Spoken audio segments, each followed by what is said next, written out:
제가 새해 들어서 자주 떠올리며 묵상하는 그 라틴어 두 단어가 있는데요. 이 메멘토 모리 또 까르페 디엠, 이 두 단어를 제가 요새 비교하고 생각하고 또 자료도 찾아보고 또 이걸 가지고 좀 묵상거리로 삼고 있습니다. 이 메멘토 모리, 이 단어는 죽음을 기억하라 이런 뜻을 가진 라틴어고요. 또 까르페 디엠, 이 단어는 오늘을 붙잡아라 혹은 현재 순간에 충실하라 이런 뜻을 가진 단어인데요. 이 메멘토 모리와 관련해서는 제가 늘 마음에 담고 있는 이 단어의 유래입니다. 고대 로마에서 원정에서 승리를 거둔 그 개선 장군, 이제 행진을 할 때 얼마나 감격이 넘치겠습니까? 그렇게 개선 장군이 행진하고 있을 때 그때 노예를 시켜서 그 행렬 뒤에서 외치게 한 게 메멘토 모리라는 겁니다. 아니 이게 웬 초치는 이야기입니까? 지금 막 일생에 기쁘고 흥분되는 감격되는 순간인데, 그래서 행렬이 지금 그렇게 감격스럽게 승리의 기쁨을 누리고 있는데 그 노예를 시켜가지고 죽음을 기억하라, 죽음을 기억하라 계속 이걸 외치게 하는, 이게 참 되게 생소하게 느껴지지만 이게 그 시대 로마 사람들의 지혜인 것 같아요. 왜 이런 이상한 일을 시킬까요? 전쟁에서 승리한 그 장군이 지금 막 천하를 얻은 것 같은 기쁨이 충만한 그 순간에 노예를 시켜가지고 죽음을 기억하라 이걸 외치게 하는 것은 우쭐대지 말라는 거죠. 지금 사람들이 전쟁에서 승리했다고 당신을 향하여 열광하고 있지만 그래도 당신은 언젠가 죽는다. 그러니 겸손하게 행동해라. 이런 메시지를 담아가지고 참 이게, 그래서 저는 이 메멘토 모리, 이게 뭐 누가 저한테 외쳐주시는 분이 안 계시니까 제 내면에서 메멘토 모리, 메멘토 모리, 죽음을 기억해라. 언젠가는 한 줌의 흙으로 돌아갈 인생이다. 그런 면에서 이제 이 메멘토 모리라는 단어를 생각하고요. 그런가 하면은 그 까르페 디엠, 이건 글자 그대로 오늘을 붙잡아라, 또 현실에 충실해라 이런 뜻을 가진 거니까요. 한편으로는 이 메멘토 모리의 정신을 되살리기 위해서 야고보서 4장 14절입니다. 내일 일을 너희가 알지 못하는도다. 너희 생명이 무엇이냐? 너희는 잠깐 보이다가 없어지는 안개니라. 여러분 지금 뭐 좀 일이 잘 풀리고 자꾸 칭찬을 많이 듣고 부럽다 부럽다 이런 소리를 들으시면 여러분은 이제 메멘토 모리, 이 죽음을 기억해야 될 겁니다. 그래서 또 시편 90편 12절에 얼마 전에도 나누었지 않습니까? 우리에게 우리 날 계수함을 가르치사 지혜로운 마음을 얻게 하소서. 그런가 하면은 이 까르페 디엠의 정신을 살리기 위해서 에베소서 5장 15절 16절입니다. 세 번 얘기입니다. 그러므로 여러분은 어떻게 살아가야 할지를 살피십시오. 지혜롭지 못한 사람처럼 살지 말고 지혜로운 사람답게 살아야 됩니다. 세월을 아끼십시오. 때가 악합니다. 늘 이런 말씀 우리가 묵상하면서 오늘 이 하루 허비하기에는 너무나 소중한 시간이라는 사실을 우리가 기억하면서 살아가자. 이 말씀을 제가 이제 자꾸 요즘에 되뇌고 있는 거거든요. 제가 오늘 설교를 왜 이렇게 시작을 하는가 하면 저는 시편 23편 말씀이야말로 이 두 요소가 다 담겨 있는 말씀이라고 생각하기 때문입니다. 1절부터 5절까지 이 내용을 보면은요, 시편 23편은 현재 시제로 가득 찬 이야기입니다. 뜬구름 잡는 이야기가 없습니다. 여호와는 나의 목자시고 이 순간 내 삶을 인도해 주시는 분이다. 그래서 이게 바로 앞부분에서 보여주는 이 까르페 디엠의 정신 아닙니까?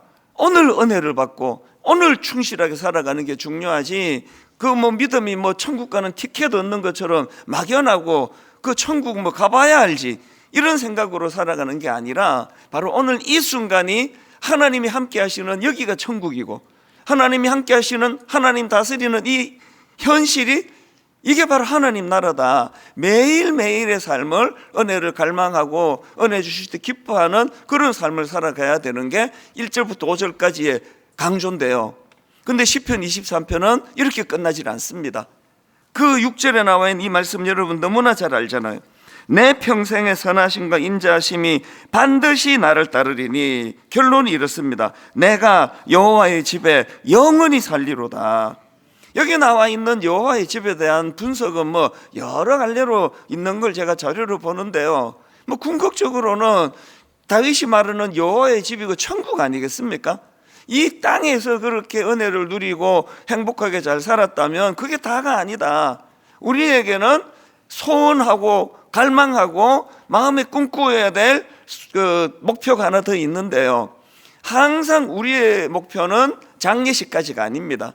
잘 살다가 끝나는 게 인생이지 그거 아닙니다. 우리의 목표는 영원하신 하나님 나라, 그분이 다스리시는 천국까지가 우리 삶의 목표라는 것. 다윗이 이걸 너무나 잘 기록을 했습니다.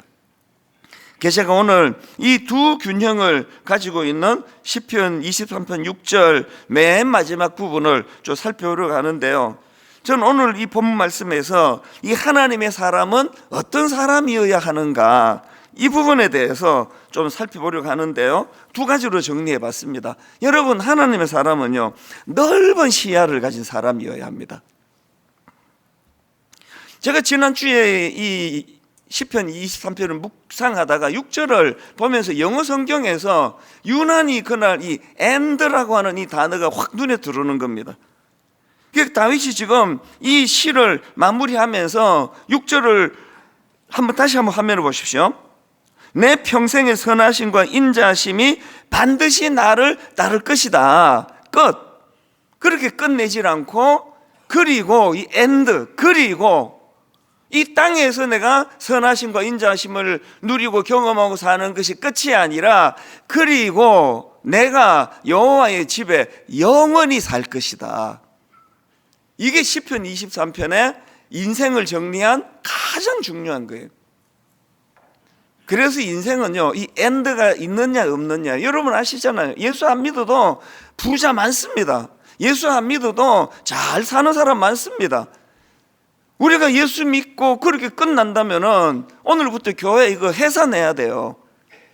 교회라는 거는 그렇게 오늘 이 시간을 잘 사는 그게 아니에요. 엔드가 있는 거예요. 오늘 저는 우리 청년들에게 이제 사부 예배를 하면서 날마다 제가 마음의 소원을 가져요. 정말 이제 우리 청년들에게 내 모든 목회의 에너지를 다 여기 걸어야 되겠다, 그렇게 생각하는데요, 청년 시절에 이 엔드가 장착이 된다면요, 이 땅이 전부 그처럼 생각하니까 일 안 풀리면 이번 생은 망했다, 다음 생도 없는데 이번 생 다음 생 구분 지을 게 어디 있습니까? 젊은 청년 시절부터 여기 나와 있는 내 평생의 선하심과 인자하심이 이 땅을 사는 동안에 반드시 나를 따를 것이다. 그리고 내가 여호와의 집에 영원히 살 것이다. 다윗이 가지고 있는 이 넓은 시선이에요.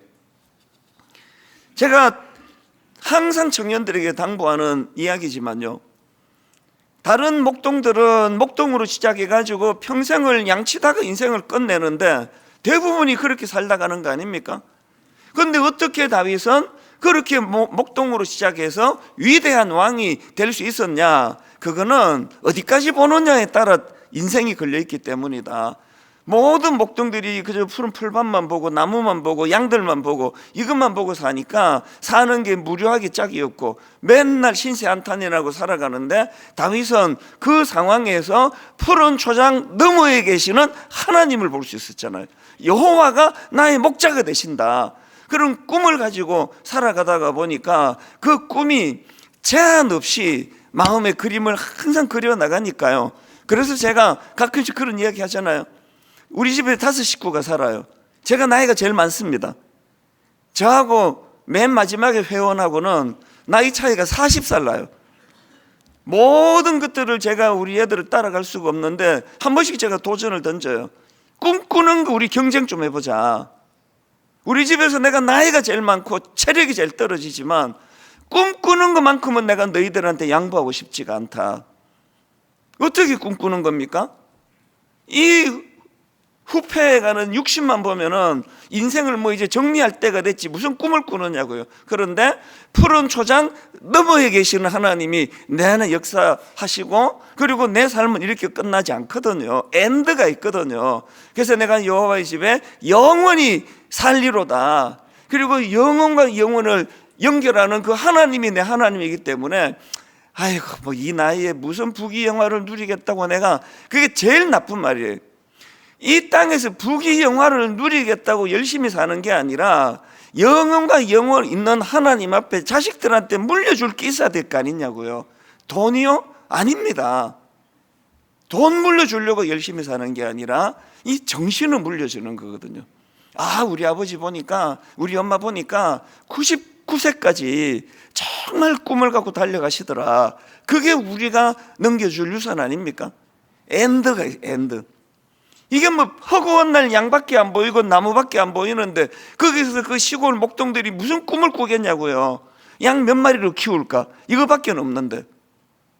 정말 사부 예배 우리 청년들에게 이 꿈이 마음에서 회복이 될 수만 있다면 제 모든 걸 다 걸고 싶은 거거든요.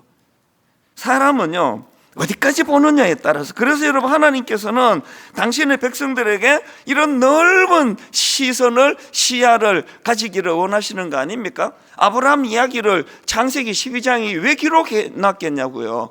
하나님이 그에게 요구하시는 게 뭡니까? 여호와께서 아브라함에게 이르시되 너는 너의 고향과 친척과 아버지의 집을 떠나, 너 익숙한 데서 좀 떠나라. 내가 너에게 보여줄 땅으로 가라. 그리고는 말씀하십니다. 내가 너로 큰 민족을 이루고 너에게 복을 주어 너의 이름을 창대하게 하리니. 맨날요 우리 대한민국이 참 반도라 그래서 그런 얘기를 많이 들었거든요. 어릴 때부터. 대륙 기질이 별로 없어가지고 그저 우리끼리 맨날 편가르고 싸우고 동쪽 서쪽 그렇게 편가름했으면 됐지, 이제는 막 세대 간에 또 편가르고 이념 가지고 편가르고 이런 시대를 살아가는 현실에 우리 청년들에게 더 큰 꿈을 그려주는 그런 부모가 될 수 없습니까? 부모부터가 너무 아웅다웅 이렇게 보고 배우는 게 없는 그런 삶이 아니라 더 큰 그림을 그려주면서, 현실은 이렇게 양밖에 안 보이고 양치는 걸로 인생을 거는 초라한 목동 같지만, 그러나 푸른 초장 너머의 세계를 좀 바라봐라. 영안을 좀 열어라. 푸른 초장 너머의 세계 일하시는 그 하나님이 너를 어디까지 인도하실지는 아무도 모른다. 이런 꿈을 좀 심어줘야 되는 거. 그랬더니 여러분, 하나님 만난 이후에 변화된 모세를 보십시오. 히브리서 11장 24절. 믿음으로 모세는 장성하여 바로의 공주의 아들이라 칭함받기를 거절하고 도리어 하나님의 백성과 함께 고난받기를 잠시 죄악의 낙을 누리는 것보다 더 좋아하고. 믿음이 이런 거예요. 믿음으로 모세는요, 아니 그 노예의 자식으로 태어난 입장에서 공주의 아들이라 칭함받는 것보다 더 높은 꿈이 어디 있겠냐고요. 그런데 모세는 그걸 거절했대잖아요. 왜? 푸른 초장 너머에 계시는 하나님을 그가 발견했기 때문에 눈으로 보이는 공주의 아들이라는 이것으로는 내가 양이 안 차는 거거든요. 더 큰 그림을 그리는 거예요. 여러분이 잘 아시는 그 우물안 개구리, 이게 좌정관청이라는 사자성어거든요. 좌정관청이 뭐냐면은 우물 속에 앉아서 하늘을 본다, 이런 뜻입니다. 직역하면. 이게 장자의 고사에서 유래되었다고 하는데요, 장자가 이런 말을 했다는 겁니다. 우물 안에 개구리가 우물 속에서 하늘을 본다면 그 하늘은 구멍만큼 좁게 보일 것이다. 이게 좌정관청입니다. 여러분, 여러분의 세상이 지금 우물 안에서 보는 세상 아닙니까? 이게 전부인 줄 알고, 허구한 날 나는 보수다, 나는 진보다, 허구한 날 지금 자기 세계에 갇혀가지고 자기 생각과 요만큼만 다르면은 척지고 다락방에서 안 나가 그러고, 저 사람하고 내 상대 안 할 거야 그러고, 말만 하면 오해하고, 이게 지금 좌정관청 아니냐고요. 우물 안에 개구리가 우물 속에서 하늘을 보는 것처럼 그 하늘은 우물 구멍처럼 좁게 보이는 거예요. 저는 사극을 좋아하는데요, 그것도 정통 사극을 좋아해요. 그것 갖고 막 만든 이런 사극은 재미가 하나도 없고, 저는 정통 사극을 굉장히 좋아합니다. 왜 그걸 계속 보느냐 하면은요, 그런 사극이 나오면 보느냐 하면, 제가 보면은 참 한심해요. 500년 전에 그 어른들이요, 그거 지금 궁궐에서 나라를 위하는 그 사람들이 보시잖아요. 소탐 대신 아무것도 아닌 것 가지고 미친 듯이 싸우고, 그분들 지금요 뼈도 없습니다. 뼈 있습니까? 그 경주에 가 있는 그거 뭐 봉우리, 그거 그냥 봉우리만이지 뼈 없습니다. 뼈가 그렇게 오래까지 안 남아 있어요. 다 먼지가 돼가지고 사라졌을 텐데, 그냥 그저 10년만 살다가 끝내를 인생처럼. 그래서 사극이 또 재밌잖아요. 모든 사극이 나라만 위하는 백성들 있으면 재미 하나도 없을 것 같아요. 음모 꾸미고 비열하고 거짓말하고, 그런 사극을 보면서 참 그게 바로 좌정관천이라고 한다면, 오늘 우리는 안 그렇습니까? 오늘 여러분 한 500년 뒤에 우리의 삶이 다 기록돼 가지고 이게 노출이 된다고 할 때에 그렇게 가정을 해보면, 우리의 삶을 두고 우리 500년 지난 후배들이 우리 보고 참 초라하게 살았네, 한 줌의 흙으로 돌아갈 걸 저렇게 아무것도 안 해가지고 아등바등하면 살았네. 여러분, 이런 소리 안 들을 자신 있습니까? 자신 없으시면 믿음을 붙잡아야 돼요. 믿음으로 모세는 큰 그림을 그려나갔던, 여러분, 여러분의 삶 속에서 늘 이제 나는 지금 어떤 마음을 가지고 신앙생활을 하고 있는가, 이게 이제 첫 번째예요. 늘 하나님의 사람은 보다 넓은 시야를 가지고 더 큰 그림을 그리면서 그렇게 살아야 되겠다, 그렇게 우리가 생각해야 되고요. 그런가 하면 두 번째로 하나님의 사람은 어떤 사람들인가? 천국을 소망하며 사는 사람입니다. 늘 천국을 그리워하며 사는 사람들입니다. 6절 다시 읽어드립니다. 내 평생의 선하심과 인자하심이 반드시 나를 따를 것이다. 그리고 내가 여호와의 집에 영원히 살리로다. 이 그리고가 없는 인생은 신자가 아닙니다. 이 땅이 다인 사람은 크리스찬이 아닙니다. 항상 우리는 그리고 여호와의 집에 영원히 살리로다. 이 하나님 나라를 그리워하도록 하나님 우리를 그렇게 지으셨어요. 전도서 3장 11절입니다. 하나님이 모든 것을 지으시되, 그 다음 같이 읽어보시겠습니다. 시작.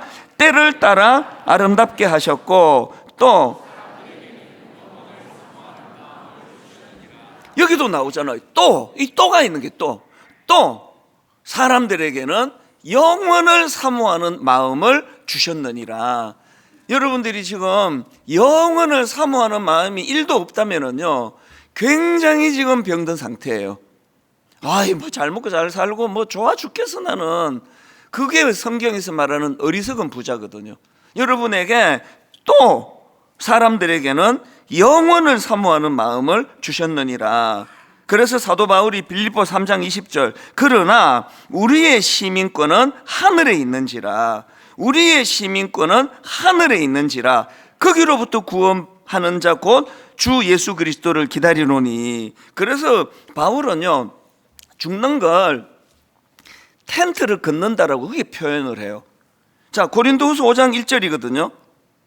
바울이 이렇게 말합니다. 만일 땅에 있는 우리의 장막집이 무너지면 하나님께서 지으신 집 곧 손으로 지은 것이 아니요 하늘에 있는 영원한 집이 우리에게 있는 줄 아는 것이라. 이게 영어 성경으로 보면 earthly tent라 그래요. 이 텐트 아시죠? 그 놀러 갔을 때 그 치는 거 아시죠? 텐트예요. 이 땅은 텐트예요. 바울이 죽음을 이 땅에서의 텐트를 걷는 것이라 그랬습니다. 그래서 텐트를 걷는 게, 베드로도 비슷한 표현을 했는데 베드로후서 1장 13절입니다. 내가 이 장막에 있을 동안에, 여기도 나오잖아요. 너희를 일깨워 생각나게 하며 옳은 줄로 여기노니 이는 우리 주 예수 그리스도께서 내게 지시한 것 같이 나도 나의 장막을 벗어날 것이 임박한 줄을 알미라. 지금 베드로가요, 자기의 죽음이 임박했다, 이거를 비장하게 말하지 않아요. 나도 이제 장막을 벗을 날이 임박했다. 죽을 날이 얼마 안 남았다는 거거든요. 멋지지 않습니까? 디모데후서 4장 6절에도 전제와 같이 내가 벌써 부어지고 나의 떠날 시각이 가까웠도다. 떠날 시각이래요. 이제 우리 그 한자로 말하면 죽음이 망할 망자 아닙니까? 이제 망할 날이 다가왔다가 아니에요. 공간 이동이에요. 떠날 시각이 다가왔도다. 나는 선한 싸움을 싸우고 나의 달려갈 길을 마치고 믿음을 지켰으니, 항상 이런 시선으로 넓은 그림을 그리면서, 그리고 하나님 나라를 사모하거든요. 그 이혼 숙녀 이 프로그램을 제가 자주 본다 그랬는데요, 제가 굉장히 인상적인 게 있습니다. 그 프로에 보면요, 이제는 뭐 이혼밖에 없습니다. 이혼할 겁니다. 그랬던 아내와 남편이요, 이게 그 치료 프로그램이에요. 우리는 이거 모의 장례식, 이거 우리는 수련회 가서 벌써 다 하는 거거든요. 이걸 미리 하고 갔으면 이 부부가 저렇게 괴로움이 없었을 텐데. 모의 장례식 아시죠? 그래서 이제 그 남편이 죽은 걸로 상정하고 아내가 죽은 걸로 상정하고, 그렇게 이제 그 유서를 쓰고 또 죽은 남편에 대하여 아내에 대하여 편지를 쓰게 하고 하는데, 제가 봤더니요, 이게 효과가 제일 좋아요. 100% 다 무너지더라고요. 내가 잘못했다고, 여보 내가 잘못했다고 100% 다 넘어지는 거예요. 왜?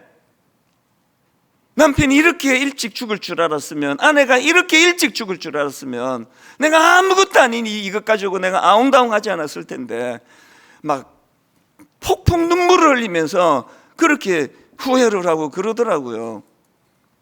그거 우리 중등부 수련회에서 다 했는데, 그거 여러분 항상 이걸 인식해야 돼요. 이 땅은 그저 막 미친 듯이 남의 눈에 피눈물 흘리면서까지 한 번밖에 없는 인생, 내가 잘 살아야 돼, 그게 아니에요. 텐트 치고 사는 임시집입니다. 텐트 너무 막 그냥 막 완벽하면은 그 텐트 재미 하나도 없습니다. 바람도 오고 막 불고 뭐 구멍으로 물도 들어오고 자다가 막 소리도 지르고, 그게 텐트거든요. 여러분, 우리가 이 두 가지를 항상 기억하셔야 됩니다. 그래서 저는 새해 들어서 이 메멘토 모리, 또 까르페 디엠, 우리 일상 가운데 역사하시는 그 하나님의 은혜, 시편 34편 8절입니다. 너희는 여호와의 선하심을 맛보아 알지어다. 그에게 피하는 자는 복이 있도다. 너희 성도들아 여호와를 경외하라. 그를 경외하는 자에게는 부족함이 없도다. 죽음을 기억하라는 뜻을 가진 메멘토 모리, 항상 그것을 우리 마음에 기억하고 있을 뿐만 아니라 까르페 디엠, 오늘 이 하루 하나님 주신 은혜를 맛보아 알기를 원합니다. 이 은혜를 우리가 맛보아 하는 거예요. 그래서 이 두 단어를 제가 묵상을 한다 그랬잖아요. 부탁드립니다. 여러분 나라를 위해 기도하고 계시죠? 그 홈페이지 올려간 거 프린트해서 기도하셔야 됩니다. 제가 지난 주일날 기도를 제가 촉구하면서 판단을 유보하고 기도하자 그랬더니 또 오해를 또 하시는 분이 계시네요. 이건요, 신앙의 언어지 정치적인 언어가 아니에요. 판단을 유보하는 게 기도예요. 내 생각을 내려놓고 하나님의 뜻을 구하는 게 기도인데, 이걸 가지고 왜 오해를 하시는지 저는 좀 의아하지만요, 여러분 우리 판단을 자꾸 하나님께 맡겨드리면서 하나님의 큰 그림을 구하는 이 기도가, 이게 이 나라를 위해서 믿는 우리가 할 도리라고 생각을 합니다. 그래서 히브리서 12장 2절, 우리 믿음의 스케일을 키워주는 건 히브리서 12장 2절입니다. 같이 읽어보시겠습니다. 믿음의 주요 또 온전하게 하시는 이인 예수를 바라보자. 그는 그 앞에 있는 기쁨을 위하여 십자가를 참으사 부끄러움을 개의치 아니하시더니 하나님 보좌 우편에 앉아 계시느니라. 메멘토 모리, 까르페 디엠, 완벽한 조화를 여러분이 꿈꾸신다면 히브리서 12장 2절을 암송하십시오. 예수님을 바라보시는 거예요. 그분의 큰 그림과 그분의 스케일에 나를 접붙여 살면요, 종이 한 장은요 얼마나 연약한지 이거 뭐 찢어버리면 돼요. 놀라지 마세요. 이거 다 한 거기 때문에 안 볼 거예요. 더 이상 이게 필요 없는 거예요. 이거 이제 청소년 갈 때는 막 확 던지고 그러는데, 이거 이거 아무것도 아니에요. 이거 아무것도 아니에요. 근데 여러분 이게요, 이게 무슨 그 책상이나 이런데 이거 풀 해가지고 붙여놓으면 아무도 못 대요. 경험 있죠? 그 특히 이제 그 불법 주차했는데 그 노란 스티커 붙여놨을 때 죽어도 안 떨어져요. 우리는요, 뭘 또 찢을까요? 우리는 종이같이 연약한 인생이지만요, 그분 앞에 우리가 접붙어 있을 때 우리를 못 찢어요. 우리를 건들지 못합니다. 한 가지 말씀만 더 드리고 오늘 말씀을 마무리할까 하는데요, 코로나가 딱 터지고 난 바로 그 직후에 기가 막히더라고요. 그 설교자의 마음을 아세요? 아무도 없는데 이제 텅 빈 데서 사랑하는 여러분, 이렇게 제가 설교를 했거든요. 사랑하는 의자 여러분, 아무도 없는데 제가 이렇게 설교를 하는 그 절망된 순간에 21일 기도회를 제가 선포했습니다. 그래서 느헤미야서를 가지고 매일매일 그날 묵상하는 말씀 가지고 21일을 저희가 말씀을 나누었고요. 맨 마지막에 제가 울먹울먹하면서 찬양 하나를 제가 소개해드리고 그 찬양을 듣는 것으로 그 21일을 마무리했는데, 그 찬양이 이겁니다. 이 세상 나그네 길을 지나는 순례자. 이 찬양 제목이 본향을 향한 애거든요. 앞부분만 읽어드릴게요. 이 세상 나그네 길을 지나는 순례자, 인생의 거친 덜에서 하룻밤 머물 때 환란의 구전 비바람 모질게 불어도 천국의 순례자 본향을 향하여, 천국의 순례자 본향을 향하네.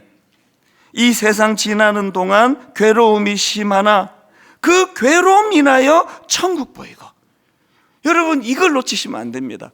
이 세상 지나는 동안 괴로움이 심하나 그 괴로움 인하여 천국 보이고, 이 세상 지나는 동안 괴로움이 심히 심하나 늘 항상 기쁜 찬송 못 부르나 은혜로 이끄시네. 이게 시편 26편이에요. 이 두 균형을 잘 묵상하고 생각하시면서, 그래서 이것이 이루어지도록 예수님을 바라보는, 예수님을 묵상하는 그런 한 주간이 되시기를 바랍니다.